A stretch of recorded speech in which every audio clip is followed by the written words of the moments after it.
Errol Spence Jr. has unified boxing's WBC and IBF belts at welterweight with a high-intensity split decision victory over Shawn Porter this weekend.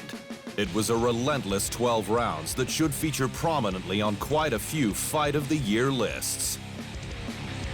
Porter pursued Spence Jr., throwing volume and looking to hurt his undefeated opponent with power shots. But Spence remained calm and worked off the counter. He was rewarded with a flash knockdown in the 11th that proved the deciding moment of the fight. Despite the 10-8 round, Judge Larry Hazzard still scored the fight 115-112 to Porter. But the other two judges both gave it to Spence Jr. 116-111 to award the split decision. With 2 titles and a spotless record, Errol Spence Jr. has the leverage to fight whoever he wants next, and was being called out by Danny Garcia in the ring. But with Terrence Crawford and Manny Pacquiao holding the remaining 2 pieces of the welterweight title, and both, like Spence, being at least partly managed by Al Heyman, the future of the division is looking bright for fight fans.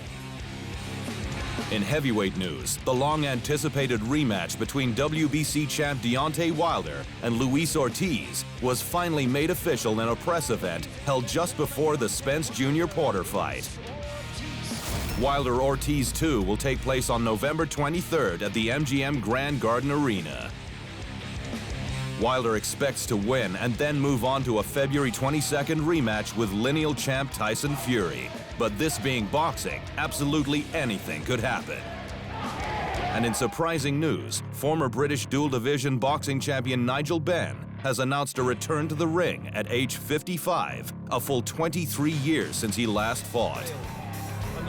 Nothing to do with age, just a number.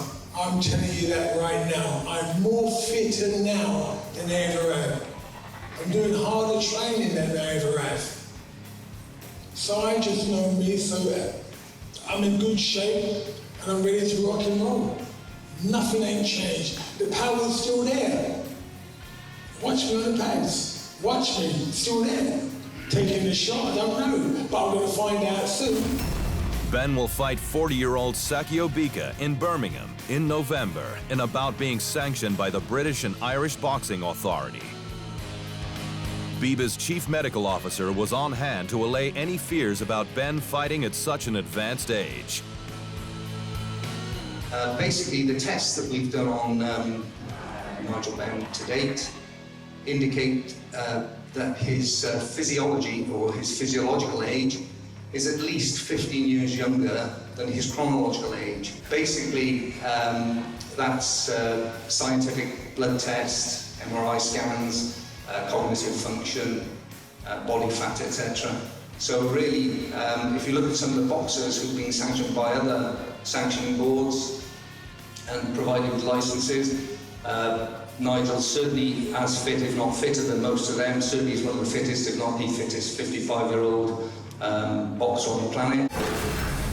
And in MMA news, Cannonier has upset favorite Jack Hermansson in front of his home Danish crowd at UFC Fight Night 160 in Copenhagen over the weekend.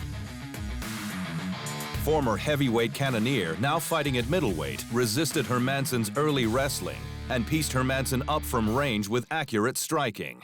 An uppercut and some pinpoint ground and pound closed the show 27 seconds into the second. In other news from the night, light heavyweight Ovin St. Preux finished Mikhail Oleksiejczyk with his signature Von Flue choke in the second. Remarkably, OSP now has 4 of the 6 recorded Von Flue finishes in UFC history.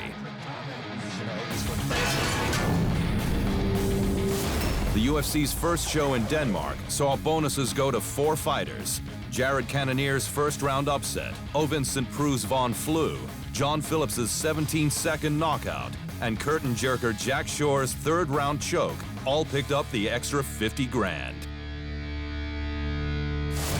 Bellator's first card of the weekend kicked off in Ireland, where local boy James Gallagher picked up a flash guillotine choke against late replacement Roman Salazar, and Michael Venom Page styled all over Richard Keeley. The next night, Bellator 228 took over the Forum in California, where Gegard Mousasi fought to a split decision victory over Lyoto Machida, and featherweight champion Patricio Freire confidently handled Juan Archuleta. Alex Pereira became Glory's interim light heavyweight champion with a third-round knockout of Denegi Abina at Glory 68 in Miami, while Asa Ten Pao decisioned Bailey Sugden in the co-main. In the boxing, Nicola Adams fought to a surprise split draw against Marina Salinas, though she kept her belt. David Benavidez took Anthony Durrell's title, and Hiroto Kiyoguchi defended against Tatsuya Hisada. Thanks for watching. And remember, if you want more fight sports in your life, just hit the subscribe button.